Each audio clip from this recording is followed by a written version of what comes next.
I am Mathews Mumba, and I'm here to talk more about CULTUREGRAM. So, CULTUREGRAM. CULTUREGRAM provides more details about a country's customs, traditions, and daily life, ranging from attitudes, gestures, greetings, arts, recreations, and many more. So, I'm going to do more with the Ngoni CULTUREGRAM. The Ngoni are a group of people found in East and Central Africa, particularly in the countries like Tanzania, Mozambique, Zambia, and Malawi. They are the descendants of the Zulu people of South Africa and were originally part of the large ethnic group of the Ngoni speaking people. So I'm saying that the descendants of the Zulu people just because their ancestors originally belonged to the Ngoni ethnic group in what is now known as South Africa. Let me now talk about the regions where the Ngoni are found. The Ngoni are found in East and Central Africa, as already said, and they are found in the many of the foreign countries: Tanzania, Zambia, Mozambique, and Malawi. So, I will do more with Malawi. Where in Malawi exactly are the Ngoni people found? The Ngoni people are found in the three districts, which are northern and central regions of Malawi. They are found in Zimba, which is northern region of Malawi, Cheo, which is in central, and Deza, which is also in central. So talking about Zimba, Zimba is the heartland of the Ngoni people in Malawi. I'm saying it is the heartland just because more activities are held here, like the Utendo Festival, which is the Utendo Festival takes place once a year. So people from Tanzania, people from Zambia, and people from Mozambique do come and celebrate this festival together. And as I already said that Zimba is the heartland of the Ngoni people in Malawi. The paramount chief, which is Inkosi Yamakos, resides here in Zimba. And it has a strong presence of the Ngoni people in Malawi than other districts. So let me now talk about district of Oncheu.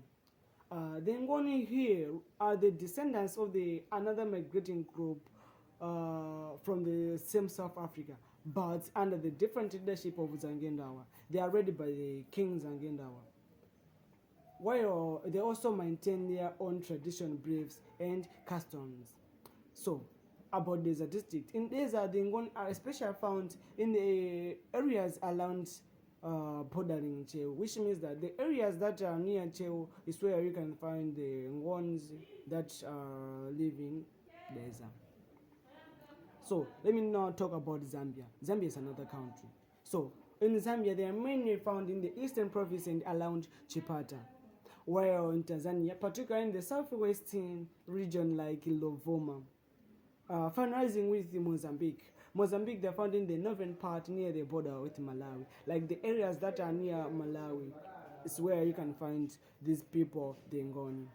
Let me now talk about the geographical setting.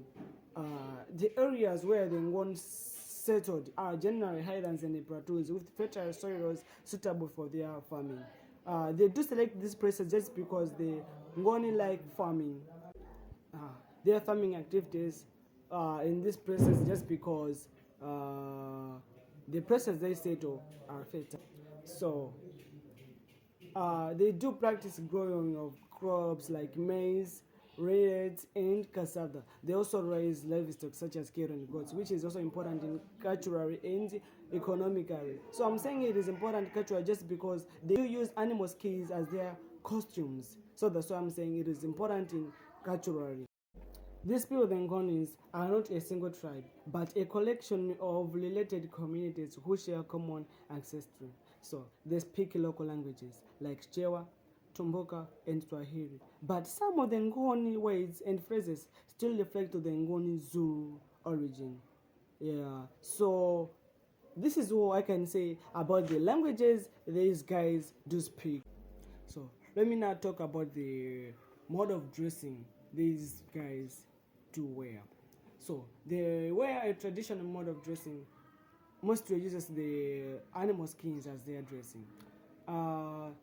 This reflects the Zulu ancestor and their warrior culture. So they call themselves that they are warriors, and they are indeed the warriors. So now let me talk about the men. How the men wear. The men wear animal skins, usually leopard and cow one as a long cloth wrapped around the body.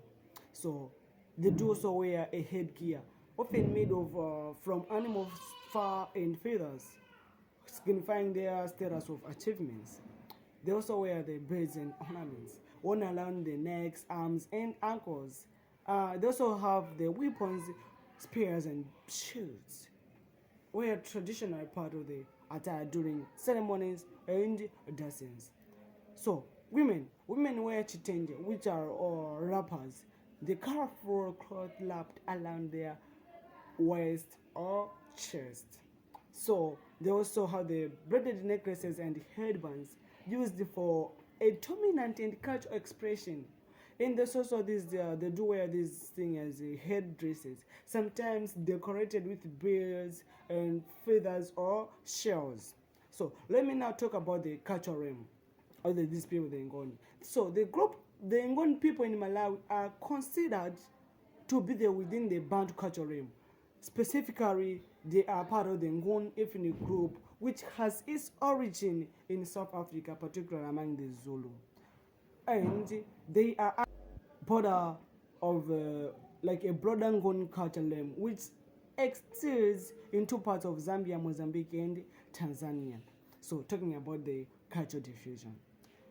The Ngoni culture in Malawi has been diffused through various means, including intermarriages, the adoption of languages, and the breeding of the Ngoni with these or the other ethnic groups. So the Ngoni originally from South Africa have intermixed with the local populations, and they have developed a hybrid culture.